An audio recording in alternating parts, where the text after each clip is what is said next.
En 1934, en este lugar, se tomó una fotografía que vino a encumbrar la extraordinaria influencia de uno de los pensadores más provocadores y tajantes del siglo XIX. Se trata de una imagen de Adolf Hitler de pie junto al busto de Nietzsche en Weimar, donde vivió el filósofo. Con escalofriante elocuencia, transmite lo que muchos nazis creían, es decir, que Nietzsche era la inspiración, el brillante responsable intelectual de la terrible ideología del Tercer Reich. No obstante, si Nietzsche hubiera estado vivo para verlo, aquello le habría horrorizado, porque su pensamiento filosófico estaba siendo distorsionado por un régimen que representaba mucho de lo que él hubiese detestado. Nietzsche fue una de las mentes más peligrosas del siglo XIX. Nietzsche cree que tenemos las manos manchadas de sangre porque hemos acabado con Dios y hemos asesinado aquello que daba sentido a nuestras vidas. Nietzsche vivió en el siglo en el que Europa fue testigo de una serie de cambios sin precedentes, en el que la autoridad del cristianismo empezaba a ponerse en entredicho. Y los avances radicales de las ciencias obligaban a redefinir la fe. Algunos pensadores como Freud, Marx y Nietzsche de pronto se vieron con libertad para desentrañar un tipo de ideas que en los siglos pasados los habrían llevado a la hoguera. Y con ellos se anunciaba nada menos que el mundo moderno. Genios del mundo moderno.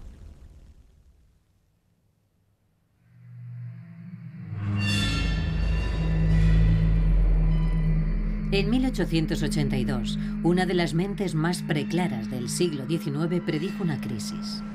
Una crisis que, según él, no tendría comparación y que vendría desencadenada nada menos que por el asesinato de Dios. Dios ha muerto. Dios está muerto y lo hemos matado nosotros. Lo que en el mundo había hasta ahora de más sagrado y más poderoso ha perdido su sangre bajo nuestros cuchillos.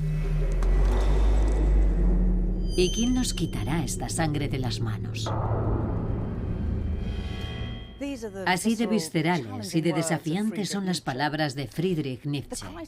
La crisis que pregonó fue una ola de incredulidad en el seno del cristianismo, que según él mismo predijo, acabaría surgiendo en Europa. Y ese lenguaje crudo y brutal que escogió para describir esa muerte de Dios da la medida de lo dantescas que pensó que serían sus consecuencias. Porque lo que Nietzsche vio con una inquietante claridad profética fue que sin creer en Dios, los valores morales que habían apuntalado a la sociedad europea a lo largo de 2000 años se desmoronarían. Venía a proclamar nuestra emancipación con respecto a Dios, el dominio de nuestras propias creencias. Desde entonces, fuera del control de las leyes divinas, ya que ahora nos hallábamos liberados o condenados a crear nuestros propios valores. Pero lo que afligía a Nietzsche, lo que lo atormentaba, era su comprensión de que esa libertad tendría un precio terrible.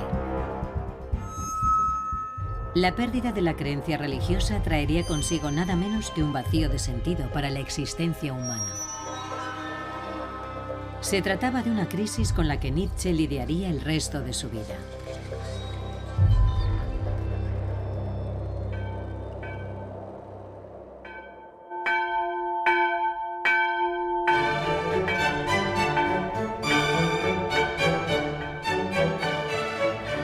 La infancia del hombre que se acabaría llamando a sí mismo el anticristo estuvo imbuida, paradójicamente, de la gracia del cristianismo. Cuando Nietzsche tenía 9 años, escuchó por primera vez el Mesías de Händel. Y según dijo, en ese momento sintió la necesidad de unirse al alegre canto de los ángeles en sus nubes musicales, mientras Jesús asciende a los cielos. El hombre que se entregaría, ya de adulto, a la misión de arremeter contra todo lo que representaba el cristianismo, era el hijo de un pastor luterano y nació aquí, en la misma cuna del protestantismo.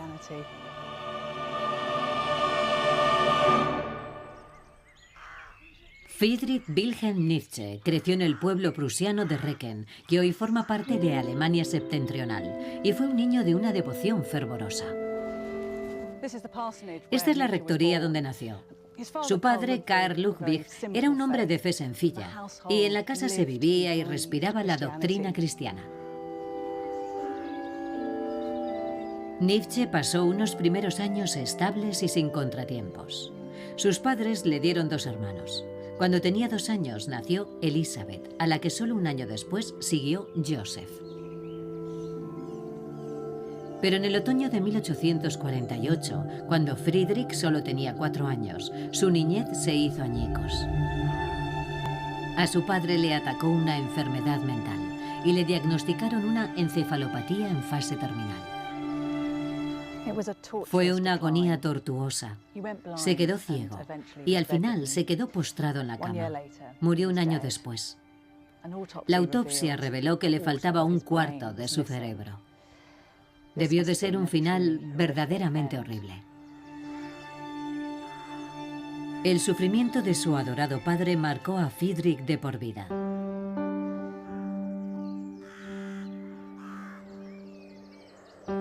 Siendo adolescente, escribió sobre el funeral de su padre, que se celebró en esta iglesia, en la que tiempo atrás había predicado. Nunca dejaré de oír los sordos tañidos de aquellas campanas. Por todas las galerías del templo tronaba la música del órgano.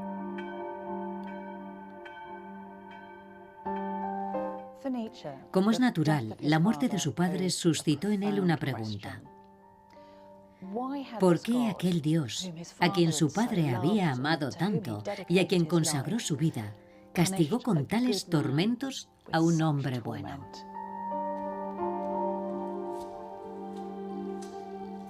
Fue el comienzo de un viaje hacia la duda, que llegaría a definir su vida.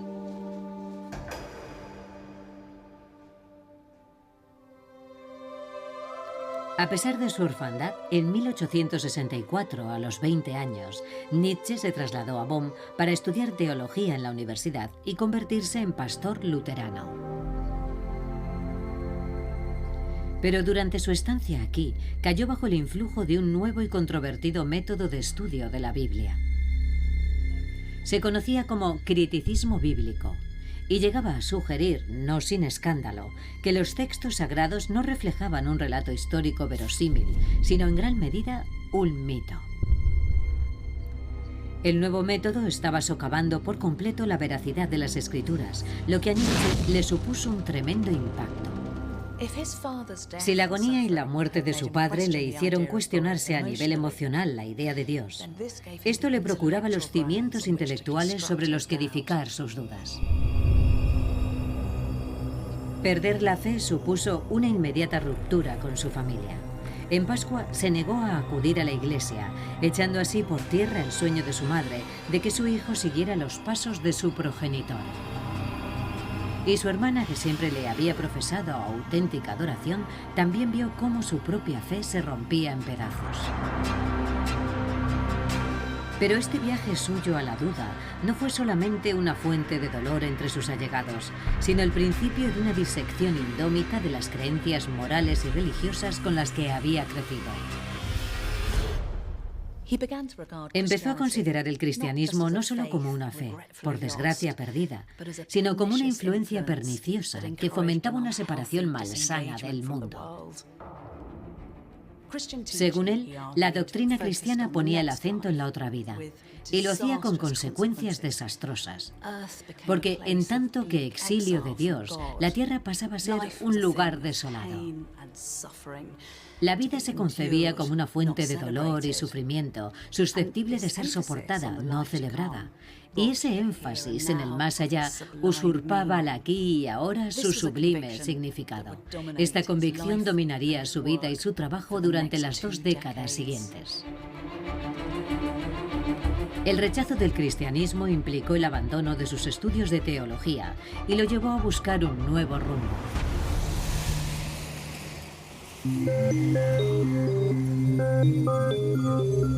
Desde el primer momento se dio cuenta de que su pérdida de fe no iba a ser el camino hacia una vida satisfactoria.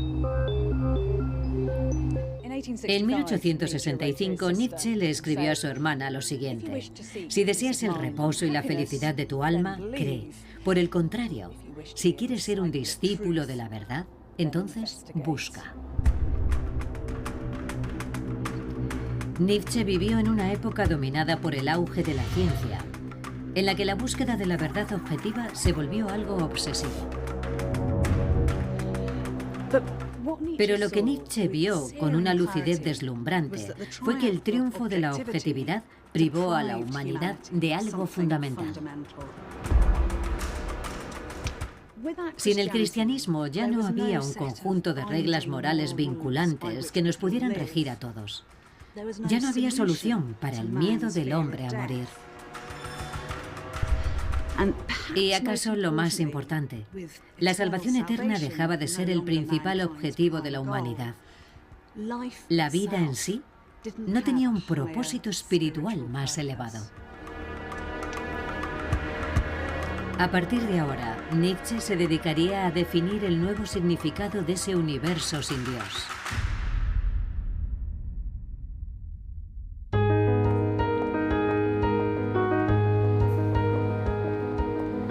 Y su primer atisbo le llegó con 21 años.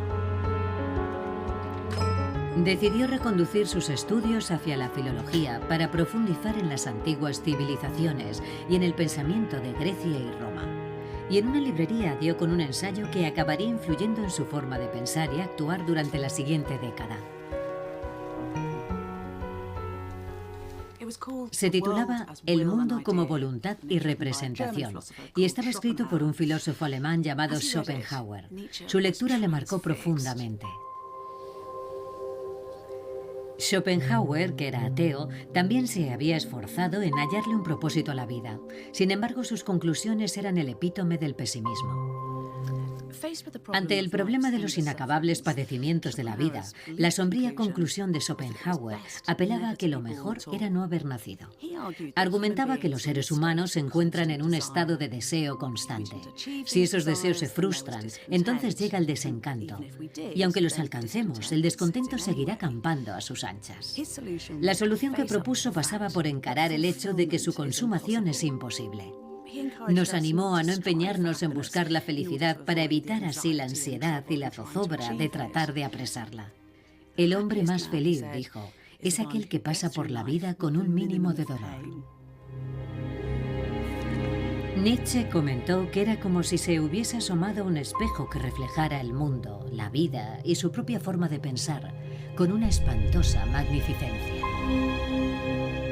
Sin embargo, aunque daba por bueno el diagnóstico de Schopenhauer de que la vida no era más que un ciclo de sufrimiento, también mostraba un airado desacuerdo con respecto a esa negación de la vida que terminaba por abocar a su renuncia, lo mismo que a la de los propios deseos.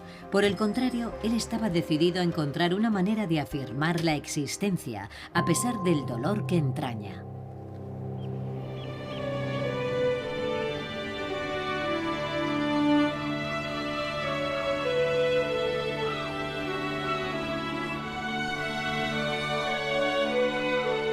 En el año 1869, el brillante Friedrich fue nombrado profesor de filología en la Universidad de Basilea con solo 24 años, el más joven de su historia. Con su primer libro, que escribió durante su estancia aquí, empezó a ganarse una reputación de pensador radical y subversivo. En dicha obra, que tituló El nacimiento de la tragedia, inaugura el tema de cómo lidiar con la aflicción en un mundo sin Dios.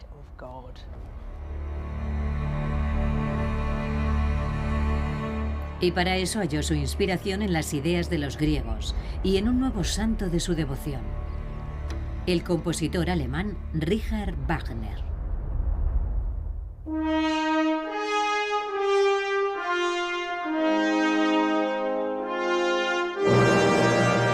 El 22 de mayo de 1872 se colocó la primera piedra del teatro del Festival Wagneriano. Nietzsche fue uno de los invitados a la ceremonia. Ambos se habían conocido 6 años atrás, cuando Friedrich no era más que un estudiante. De inmediato se sintió prendado de Wagner, que acabó convirtiéndose en una obsesión y en un motivo de inspiración. Nietzsche llegaría a creer que en la obra wagneriana podía vislumbrar aquello capaz de hacer que la vida valiese la pena. Es decir, el arte. Y la forma de arte más grande de todas era la música.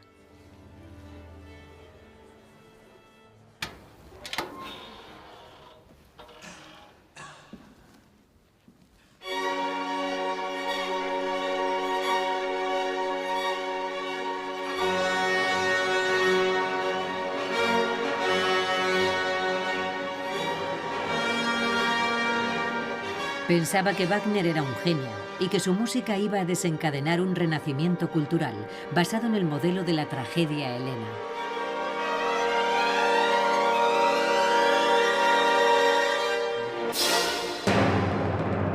Aquella era una expresión artística que, según él, podría transformar un mundo lleno de congojas en algo hermoso y revelador.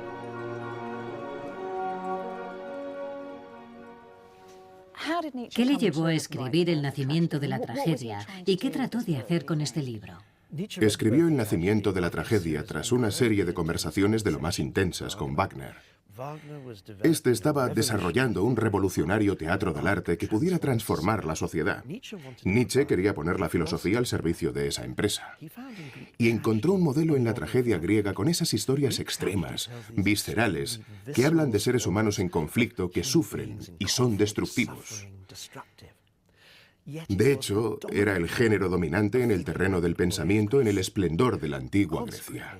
Así pues, halló una forma de hablar del sufrimiento de los seres humanos de hoy, de encontrarle sentido a la vida, de encontrar la verdad. Entonces, ¿qué tienen de inaudito estas páginas? Bueno, Nietzsche estructuró su libro en torno a la oposición entre dos dioses griegos, Apolo y Dioniso. Apolo representaba la luz, la verdad de la lógica, el control. Y desde los albores del idilio de los alemanes con los helenos, asociaron a Grecia con el racionalismo, con la cuna de la filosofía.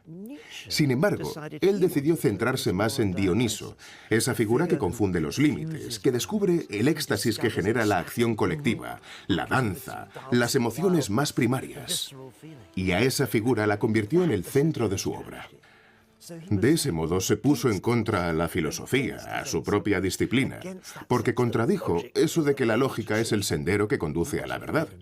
Él quería encontrar otra verdad, otro poder de transformación. Pero, ¿cómo cree que Dioniso, con toda su oscuridad e inmerso en el caos y la pérdida de control, va a ayudar a la humanidad?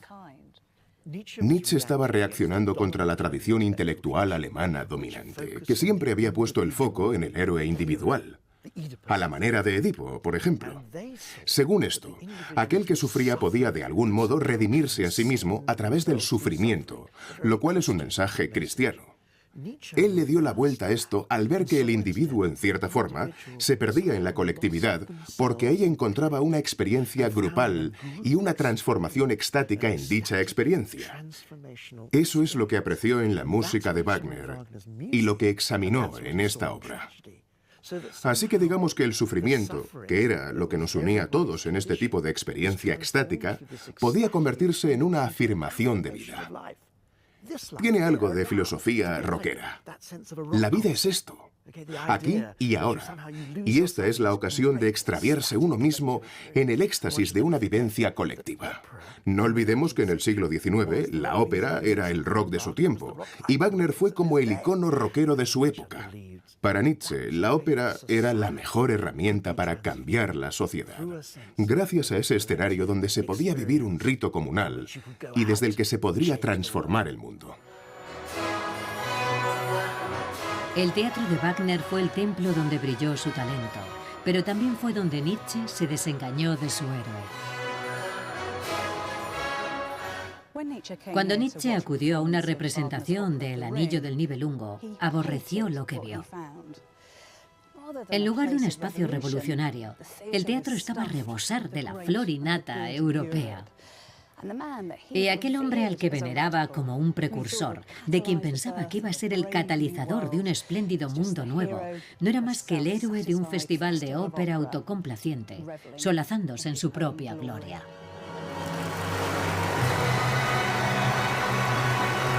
Furioso, abandonó el teatro a media función. Aquello supuso el principio del fin de su amistad y el de una nueva fase en sus pesquisas filosóficas.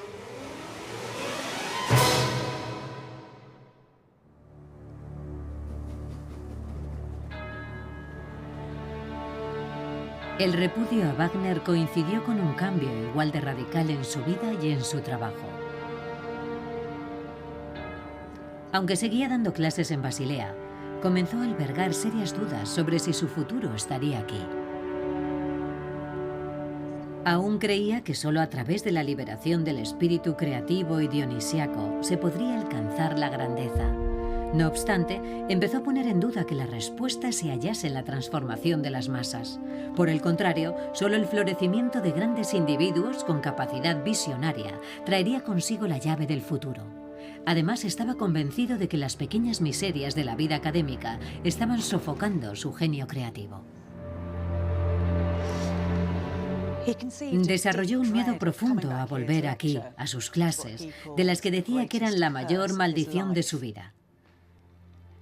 Inquieto y deprimido, cayó en las redes de lo que él llamó basileafobia. Nietzsche no veía el momento de soltar amarras. La clave de la vida, según dejó escrito, consiste en vivir peligrosamente. El 2 de mayo de 1879 renunció a su cátedra.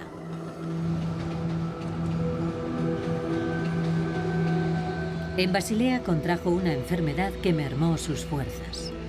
Desde niño había sufrido frecuentes molestias de estómago y unos dolores de cabeza que le nublaban la vista. Además, temía que también él pudiera ser víctima de la dolencia que sufrió su padre. El desencadenante último de su renuncia se debió a estos desafíos a su integridad física. A pesar de que los médicos le advirtieron que el exceso de lectura y escritura le podría causar ceguera, nada iba a detener su búsqueda de una vida consagrada a la filosofía.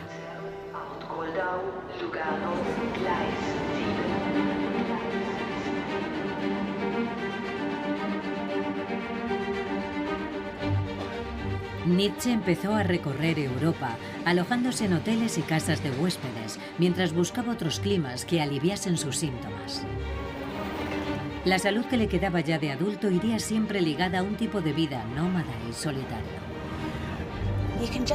Podemos imaginarlo enfermo, apesadumbrado y cada vez más aislado del resto, pero con esa extraordinaria mente como compañera. A lo largo de la siguiente década, las ideas y los pensamientos que escribió fueron simplemente asombrosos. Su mala salud le obligaba a escribir solamente en ráfagas de 20 minutos. Eso explica que sus libros estén plagados de incisivos aforismos y máximas concisas, en lugar de largos tratados filosóficos. Y fue a bordo de un tren en el año 1881 donde oyó hablar de un lugar que acabaría sirviendo de inspiración para muchas de estas grandes obras. Un compañero de viaje le recomendó que visitara un lugar llamado Sils Maria, apenas una pequeña aldea agrícola en las montañas suizas. Siguió su consejo y descubrió un lugar que se convertiría en su patria espiritual.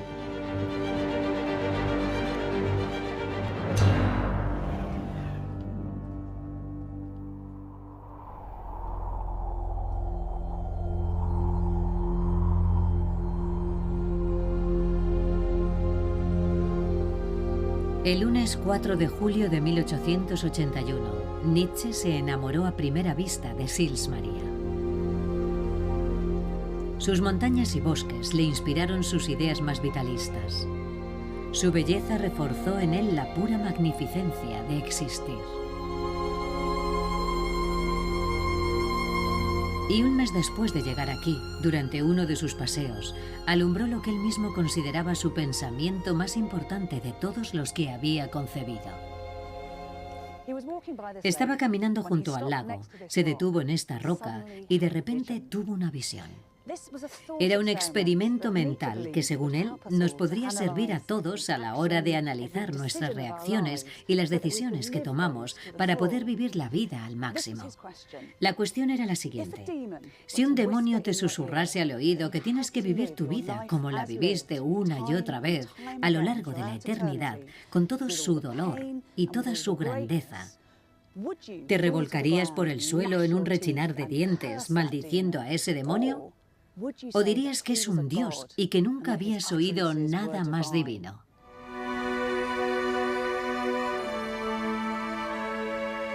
Esa idea dio pie a lo que se conoce como el eterno retorno, que acabó conformando la predisposición de Nietzsche ante la vida en su valor más esencial, lo mismo en lo que atañe a las alegrías como a los contratiempos. Nietzsche sostenía que aunque todos contamos fracasos, como la ruptura de una relación o la muerte de un ser querido, no deberíamos dejar de estar felices por revivir esos momentos. Al igual que un pianista aprende a dominar las improvisaciones, también nosotros deberíamos aprender a incorporar los errores, las imperfecciones y las penas en la belleza del conjunto. Tenemos que construir nuestras vidas para llegar a ser nuestros propios héroes. Básicamente deberíamos decidir quiénes queremos ser y cómo deseamos vivir nuestra vida, y luego congratularnos por las elecciones que hemos tomado para que la idea de revivir nuestra existencia, para bien y para mal, pueda ser recibida con un sí de afirmación vital.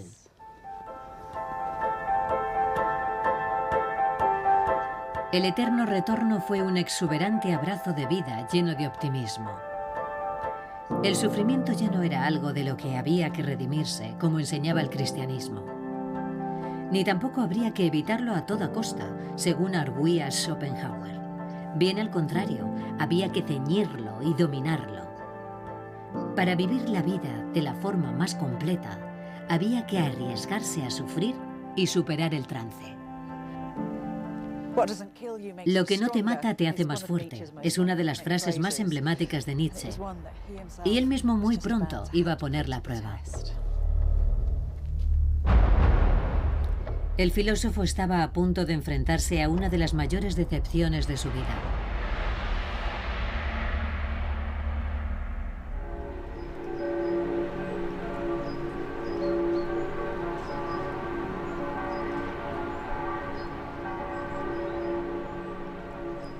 Ocurrió en la hermosa ciudad de Lucerna, donde en la primavera de 1882 Nietzsche contempló abandonar su reclusión en sí mismo en favor de una vida de amor junto a la mujer que le fascinaba.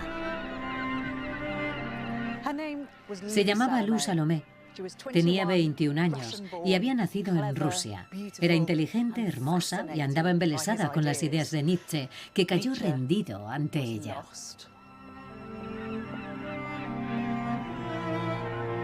Pasaban las horas muertas paseando, discutiendo sobre filosofía y absortos en su propio mundo. Y fue aquí, en el centro de Lucerna, en lo que se conocía como el Jardín de los Leones, donde abordó a Lou para pedirle el matrimonio. Él ya le había pedido su mano en una ocasión anterior a través de su amigo Paul Rie, pero ella rehusó. Convencido de que Rie no había desempeñado bien el encargo, Nietzsche quiso intentarlo de nuevo. Pero Salomé no estaba interesada en una relación convencional. Era una mujer luchadora y singular, y no albergaba intención alguna de entramparse en una vida de ama de casa victoriana. Por eso había decidido que jamás se entregaría a un hombre. Así que su respuesta a la segunda proposición de Nietzsche seguía siendo no.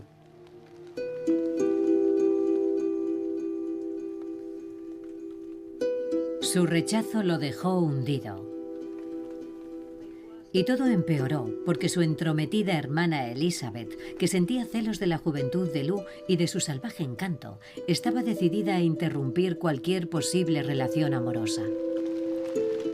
Elizabeth informó a su madre con todo lujo de detalles del romance apasionado de su hijo, y aquella respondió que Nietzsche no era más que una vergüenza para la tumba de su padre.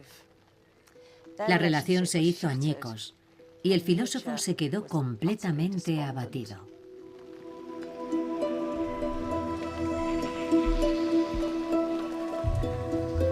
Lo que siguió fue uno de los periodos más desgraciados de su vida. Pero también tuvo la oportunidad de poner a prueba su filosofía del sufrimiento.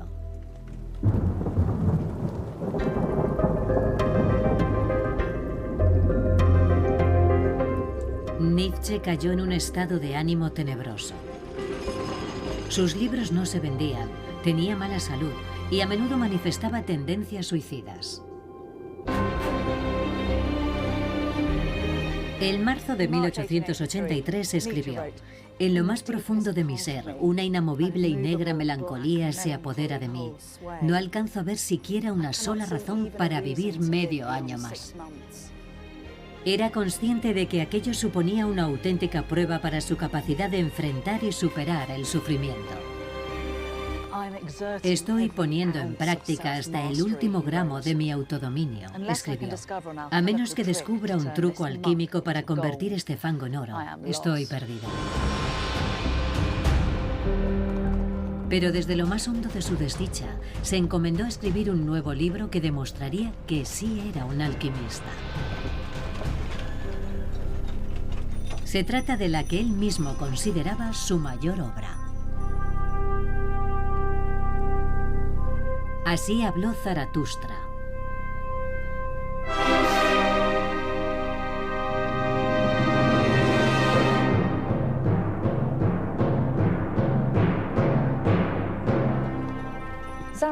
Este título tuvo un enorme impacto y acabó inspirando a un compositor como Richard Strauss y a escritores como Joyce, Kafka, Yeats o Camus. Consistía en una parodia de la Biblia a la que el propio Nietzsche se refirió como el quinto evangelio y se centraba en el viaje iniciático de un misterioso místico llamado Zaratustra. Fue en esta obra donde el filósofo introdujo uno de sus conceptos más notorios, el Iban-Mesh o superhombre.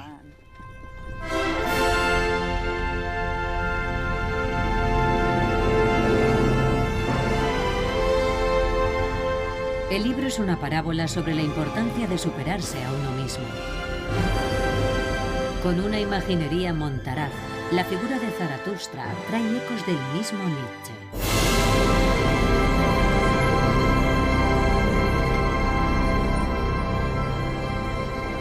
Dos de sus 4 libros se escribieron aquí, en la hostería en la que solía alojarse.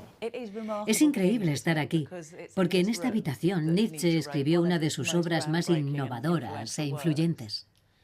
Aquí es donde se le ocurrieron las primeras ideas de su obra Así habló Zaratustra. Zaratustra es un profeta que baja de la montaña y quiere hablar con la gente del pueblo sobre ese gran acontecimiento que es la muerte de Dios. El cristianismo, con todos sus valores morales universales y absolutos, ya no es válido. De modo que la pregunta de qué es el ser humano y cómo se ha de vivir como tal debe ser respondida de nuevo. Pero nadie escucha a Zaratustra. Y una de las herramientas de las que se vale para explorar aquello es este difícil concepto del Iban-Mesh o superhombre. ¿Quién o qué es exactamente el superhombre? Es más fácil decir lo que no es. No es un concepto biológico, no se trata de una especie de raza humana superior. Un Iban-Mesh es alguien que ya no depende de metas externas que carecen de autenticidad, porque vienen determinadas por la sociedad, por los padres, por la religión. Es alguien capaz de adquirir un compromiso con las metas que se traza. Uno ofrece a la humanidad dichas metas en una tarea que, según Nietzsche, resulta de lo más compleja, ya que nos faltan pautas, no hay brújula. Y aunque sepamos que una tarea que nos hemos propuesto realizar no es universal, no es beneficiosa para todos, aún así hay que comprometerse con ella y esforzarse en llevarla a cabo. El Iban-Mesh es alguien abierto al cambio y a la noción de que la responsabilidad y el gozo de crear vida no residen en ningún Dios trascendente, sino que habitan dentro de nosotros mismos.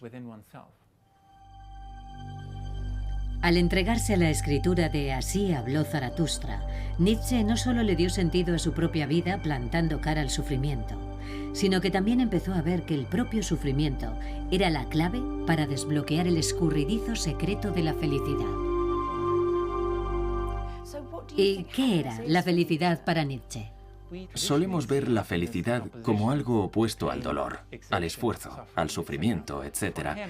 Para él, eso no era así, sino más bien el esfuerzo que tiende hacia algo, la tribulación que conlleva cumplir la tarea que nos hemos propuesto.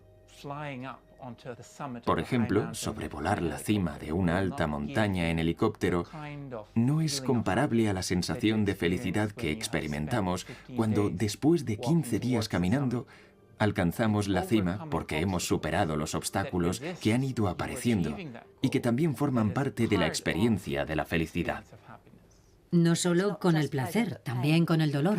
El dolor es casi la condición que permite la felicidad.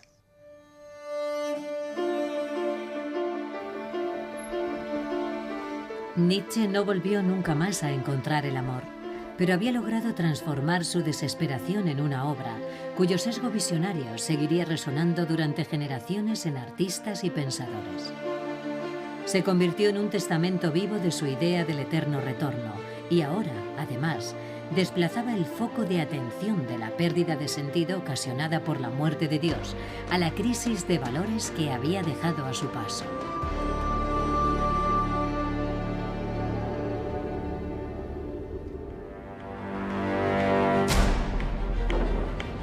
Nietzsche prosiguió su infatigable viaje por Europa. A pesar de que su salud cada vez se iba deteriorando más, eso no le impidió escribir una pieza subversiva titulada Más allá del bien y del mal. Él mismo lo consideraba un libro aterrador, una obra tentacular que se enfrentaba a toda esa oscuridad que la ciencia decimonónica había dejado al descubierto. No encontró a nadie que le publicase el libro, así que él mismo pagó la edición. Cuando salió en 1886, los críticos lo rechazaron tras describirlo como algo peligroso, pura dinamita. Este libro, lo mismo que el siguiente, La genealogía de la moral, fueron fruto de su absoluta consternación ante la persistencia de los valores morales del cristianismo. Aunque en el siglo XIX muchos intelectuales habían apostatado de su fe, seguían conservando sus valores, lo que para Nietzsche era una catástrofe. Para él, dichos valores no solo carecían de cualquier autoridad divina, sino que implicaban una amenaza para el futuro de la propia humanidad. ¿Por qué deberíamos tratar de entender más allá del bien y del mal para comprender a Nietzsche? Pues porque en este libro es donde de verdad empieza su implacable campaña contra el cristianismo. En él dice que la verdadera lógica del cristianismo es el odio contra nuestra propia naturaleza humana. Para Nietzsche tenemos varios impulsos: el impulso sexual, impulsos agresivos e impulsos de dominio. El cristianismo viene a decir que esos impulsos son una afrenta a Dios, y para él es como decir que tenemos que reprimirnos. Por eso defiende que lo que enseña el cristianismo es una especie de autodestrucción, una autofobia. Ahí radica su crítica al cristianismo.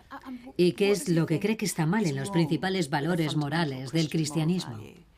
Bueno, su forma de ver el cristianismo hace que lo llame despectivamente la moral de los esclavos. Lo llama así porque piensa que es un sistema moral que pone el acento en los peores, en los esclavos de la antigua Roma, que eran los débiles y, por tanto, los que necesitaban una religión que les proveyera de sentido y de poder. Pero como no tenían poder en este mundo, intentaron que su debilidad se convirtiera en fortaleza. Por lo tanto, él piensa que estas virtudes cristianas, la humildad, la pobreza, la templanza, son valores que aportan seguridad a los más débiles de la sociedad. Pero también cree que cuando hayan triunfado y se conviertan en los valores de todos, será inevitable su apuesta por la mediocridad. Me preocupa mucho su crítica a los débiles, porque parece que en su obra no hubiera sitio para ellos, para la compasión. No es que pensara que teníamos que aplastar a los débiles, sino que no debíamos obsesionarnos con ellos. Parece extraño porque ¿qué hay de malo en la compasión? Pero él tenía un problema con la compasión. ¿Explicaría eso por qué era tan reacio a los ismos emergentes en la época, como el socialismo o el comunismo? Bueno, muchos comunistas y socialistas puede que ya no creyeran en Dios, pero aún conservaban la virtud cristiana de la compasión. Y según Nietzsche, Si nos obcecamos en la compasión y nos obsesionamos con el estado de los más débiles, eso nos lleva a una mentalidad en la que lo único que se valora es la satisfacción. Él a eso lo llama felicidad herida. Y dice que solo es algo digno de los animales, que nosotros nos merecemos más, porque si nos entregamos en cuerpo y alma a los peores, se acaba perdiendo de vista la noción de los grandes individuos, que a menudo son extremadamente egoístas. Y para él, gracias a esa egolatría, pueden alcanzar sus logros, que en realidad son los que impulsan a la civilización a sus cotas más altas. Para Nietzsche, la moral cristiana era algo objetivamente peligroso para el futuro de la especie humana. Si la humanidad estaba destinada a sobrevivir, necesitaría a los grandes individuos, esos genios que, según su parecer, la moral de esclavos de la cultura cristiana mantenía bajo yugo. En cambio, había un sistema de valores que sí admiraba. Él habla también de la moral del amo. ¿A qué se refiere con eso? Se remonta al mundo de las antiguas Grecia y Roma, cuando ambas eran sociedades llenas de esclavos. Decía que aquella gente era prodigiosa, porque con sus dioses se celebraban a sí mismos. Como Aquiles, el gran guerrero, que adoraba a Ares, el dios de la guerra, pero al hacerlo se estaba adorando a sí mismo. Así pues, los amos profesan una religión que se afirma a sí misma, mientras que la religión cristiana de los esclavos les lleva a renegar de su propia naturaleza. La moral superior de los griegos, según la entendió Nietzsche, exaltaba la ambición, la fuerza y el poder, al tiempo que despreciaba la compasión. Nietzsche estaba convencido de que haría falta revisar el sistema moral con vistas a un futuro poscristiano y de que ese nuevo sistema precisaría de legisladores de la moral. En sus cartas anunció que su siguiente empresa iba a ser una obra maestra, en la que diseñaría un nuevo sistema de valores con el que llenar el vacío. Pero nada de eso ocurrió.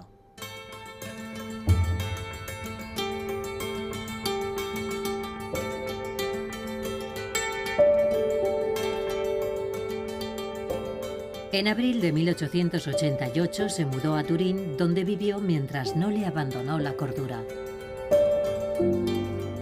Su llegada coincidió con un momento deslumbrantemente prolífico en su producción. Se hallaba en un estado semipermanente de euforia que le llevó a escribir 4 libros en un año. Tal y como confesó, se sentía como un dios.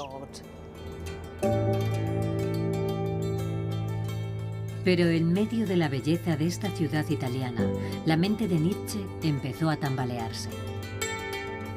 Podemos atisbar los primeros signos de su locura en las cartas que redactó a principios de 1888.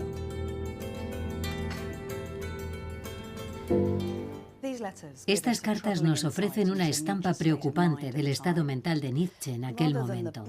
En vez de la lucidez que un día se reflejaba en sus páginas, ahora leemos cosas raras, peregrinas. Aquí se dirige a Bismarck, uno de los prohombres de Prusia, pero firma la carta como el anticristo. En otras se refiere a sí mismo como Dioniso, el dios griego, y esta la remata directamente como el crucificado. Nietzsche mostraba una tendencia megalómana. Por ejemplo, cuando afirma que estaba preparando un acontecimiento capaz de dividir en 2 la historia de la humanidad. Los dueños de la casa en la que se alojaba se alarmaron por su manera eufórica de tocar el piano. También a veces lo veían dando saltos por su habitación, completamente desnudo y dando gritos, como si recreara una bacanal dionisíaca.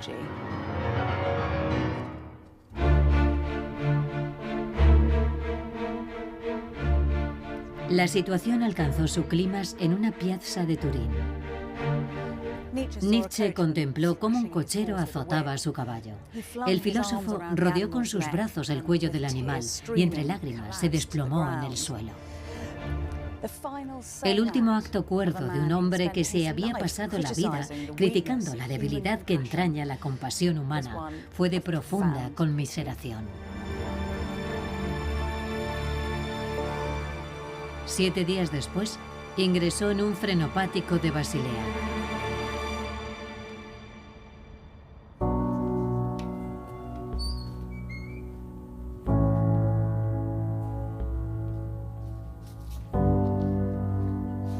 Nietzsche jamás recuperó la cordura. A los 44 años, una de las mentes filosóficas más afiladas de la historia de la humanidad se había desintegrado por completo. A lo largo de la siguiente década y hasta su muerte en 1900, no escribió nada. Cuando lo dejó en la clínica, el amigo que lo llevó hasta allí escribió: «Sufre delirios de una grandeza descomunal, no tiene remedio. Nunca he visto un cuadro tan horrible de destrucción».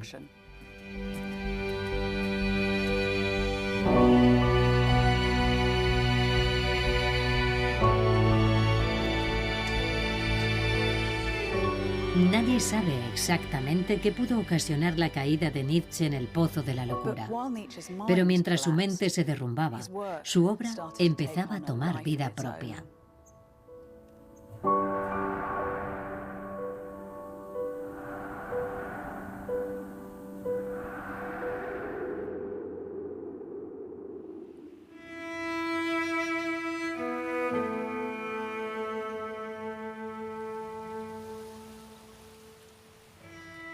En 1897 lo trajeron aquí, a la casa de su hermana Elizabeth, para vivir los años que le quedaban.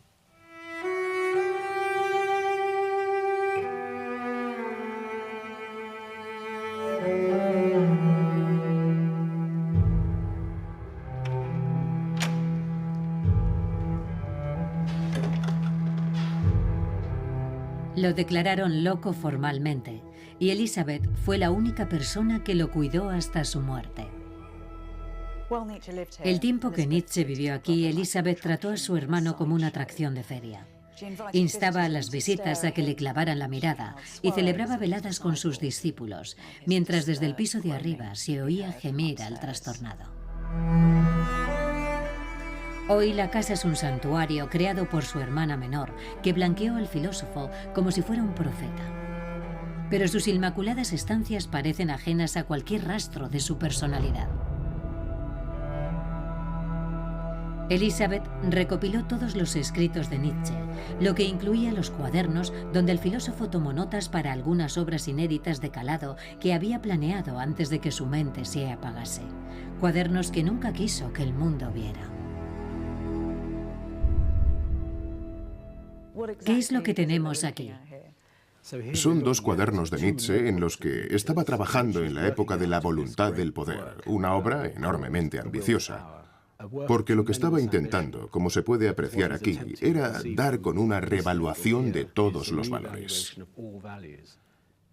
Para mí, ver esto es de lo más emocionante, ya que está tratando de derribar toda la moralidad occidental, porque la gente, en el fondo, ya no cree en ella, aunque se siga comportando como un rebaño, que es como nos llama a la mayoría, pero sin un Dios que lo guíe. Lo que nos está diciendo es que tenemos que encontrar una nueva moral. Esa es su mayor apuesta. ¿Es tan simple como suena, la voluntad de poder? ¿Está diciendo que el poder es el principio que organiza y distingue a la humanidad? En realidad, lo que dice es que si nos fijamos en cómo vive y se comporta la gente, en los esfuerzos que hace, veremos que lo que todos perseguimos desde la infancia es el poder. Por eso, cualquier moral que pretenda encajar en la naturaleza humana tiene que ver el poder como ese objetivo que todos buscamos, aunque de maneras diferentes. Bueno, también tenemos a Darwin con su supervivencia del más fuerte, pero Nietzsche lleva esa idea mucho más allá que Darwin. Sí, parecen similares, pero lo cierto es que son profundamente distintas. Nietzsche despreció a Darwin, lo mismo que despreció cualquier forma de vivir la vida que solo tuviera en cuenta la preservación de uno mismo y de su progenie. La verdadera diferencia estriba en que la voluntad de poder pasa porque los seres humanos hagan algo más que encomendarse a la preservación y aspiren a grandes cosas. Deberíamos aspirar a ser grandes estadistas, grandes filósofos o a diseñar nuevos mundos, lo cual puede traer consigo el sacrificio de la preservación, una muerte temprana o no tener hijos. Pero para él, la voluntad de poder se vincula con la búsqueda de lo excepcional. Es como si Nietzsche hubiera detectado las grietas de su propia idea. Puede que el último acto que le dictase su cordura fuera no publicar lo que había escrito. Nietzsche estaba en contra de todas las filosofías que intentaban reducir el mundo a un principio, cualquiera que fuese ese principio. Y en cierto sentido, su conato de reducir el mundo a la voluntad de poder era algo, como él diría, sucio en términos intelectuales. Creo que ese fue el motivo por el que este trabajo encalló, porque se dio cuenta de que no estaba siendo honrado consigo mismo. ¿Y qué pistas nos dejó en estos mismos cuadernos? Podemos encontrar algunos pequeños signos. Por ejemplo, aquí ha escrito una lista de la compra. En medio de estos pensamientos profundos, resulta que vemos la palabra Zahnbürste, que es cepillo de dientes. Yo creo que si escribes la lista de la compra sobre tus propias obras maestras, es porque ya no les tienes mucho respeto. Sin embargo, este trabajo que había abandonado se acabó publicando, y con devastadoras consecuencias. Nietzsche murió de un derrame cerebral en el año 1900, pero su muerte brindó a Elisabeth la oportunidad de apropiarse no solo de la última etapa miserable de su vida, sino de su trabajo. Elisabeth siempre mostró una adoración enfermiza hacia su hermano, a cuya sombra vivió su propia vida. Ahora, en calidad de albacea literaria, se dispuso a publicar los cuadernos de Nietzsche en una colección que llevaba por título La voluntad de poder. Trabajó con varios editores a los que despedía si disentían de ella en cualquier motivo. El trabajo de Nietzsche fue revisado y manipulado para satisfacer los propios fines políticos de su hermana. Elisabeth simpatizaba con los nazis y empezó a cortejar a los líderes políticos. En 1934, Adolf Hitler visitó esta casa y ella incluso le entregó el bastón de su hermano. Elisabeth tuvo tanto éxito en la promoción de la vida y obra del filósofo que a finales de los años 30, la sociedad alemana se vio empapada por el pensamiento y los temas predilectos de Nietzsche, lo cual tuvo su reflejo de la manera más inquietante en una de las más convincentes películas de propaganda de todos los tiempos.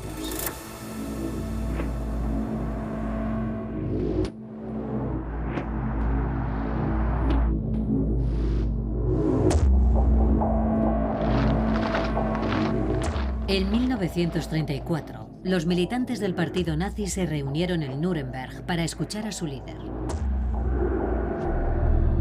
Aquel momento lo inmortalizó una película que había encargado el propio Hitler. Terroríficos, electrizantes, los rituales y las palabras de los nazis se hacen eco del pensamiento de Nietzsche. Se tituló El triunfo de la voluntad.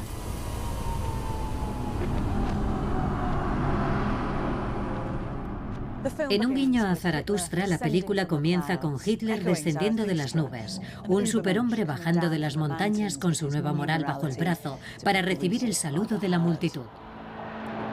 Un superhombre con un nuevo sistema de valores, en el que las tradicionales virtudes cristianas deben ser preteridas. No queremos que este pueblo se ablande, sino que se endurezca. Y el Estado cumplirá con la voluntad de los poderosos, mientras que los débiles serán destruidos para dotar de mayor grandeza a la humanidad.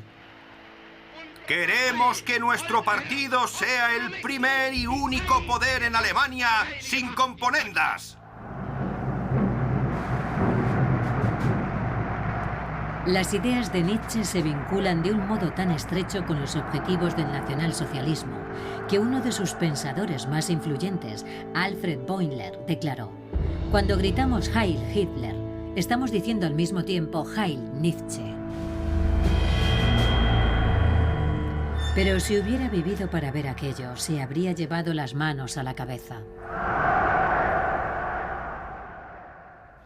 Su superhombre no era un mago de la eugenesia, sino un símbolo del potencial del hombre. Su voluntad de poder no era una llamada al nacionalismo, que detestaba, sino un reconocimiento de nuestro impulso para superar nuestras limitaciones. Por no hablar de que protestó de viva voz contra el antisemitismo. El Nietzsche de los nazis no era más que una espantosa parodia.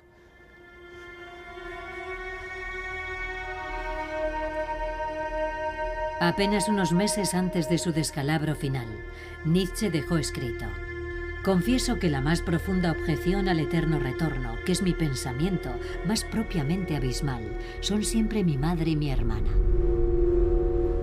Qué proféticas resultaron sus palabras. Y con todo, puede que la culpa del mal uso de las mismas no fuera por completo de Elizabeth. Nietzsche nunca habría defendido la solución final de Hitler, pero fue ingenuo si pensó que su trabajo no podría ser malinterpretado. Al mal nada le sienta mejor que un precipicio, y era fácil colocar a los tan astutos y ambiguos aforismos del filósofo al filo del mal. Incluso cuando aún estaba cuerdo del todo, Nietzsche predijo que se harían cosas malas en su nombre. Hermana y hermano han de repartirse la responsabilidad de la vida que tomó su obra tras su muerte.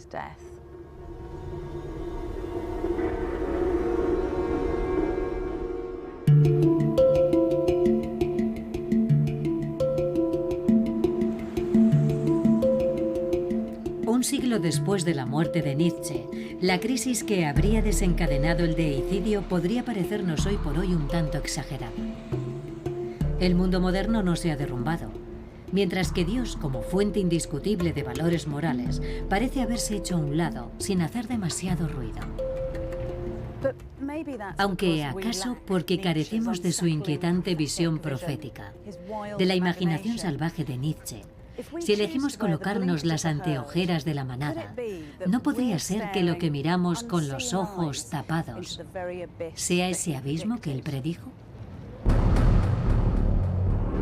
Él creía que lo que vendría a ocupar el vacío sería un caos de tendencias culturales. Un batiburrillo, una sobrecarga de lecciones personales que a ojos de la naturaleza serían perniciosos, pues no harían más que perturbar los valores vacíos de la manada que él tanto despreciaba. Y quizá la visión más escalofriante de Nietzsche sea la de la humanidad que acabaría poblando este mundo poscristiano. A ellos, a quienes se refirió como los últimos hombres, reservó su más ferviente ira. Hombres y mujeres que dieron la espalda al desafío de unos ideales y que aún así se sentían satisfechos. Con una existencia banal, hacían todo lo posible para poner límites a los excesos, ya fueran de alegría o de pena. Solo les preocupaban las cosas más triviales y narcisistas, de manera que vivían una vida de una medrosa mediocridad, aunque se mentían a sí mismos, pensando que eran felices. Estaban instalados en lo que Nietzsche definió como la religión de la comodidad. ¿Podría ser esta una descripción catastrófica del mundo moderno? Un mundo que rehúye el riesgo de pelear por lo sublime, que sortea los valores más altos y vitorea lo mundano. Los últimos hombres son el mayor temor de Nietzsche. Observan una estrella en la que el filósofo quería simbolizar el potencial ardiente de las vidas hermosas vividas en plenitud y no tienen deseo alguno de perseguirla. Simplemente parpadean. Antes de que Nietzsche cayera en las garras de la locura, escribió: «Si miras fijamente al abismo, el abismo te devuelve la mirada». El caos contra el que contendió Nietzsche en sus últimos instantes de cordura también es presumiblemente nuestro. La cuestión no solo de cómo debemos vivir, sino del propio sentido de nuestras vidas, sigue siendo uno de los mayores desafíos del mundo moderno.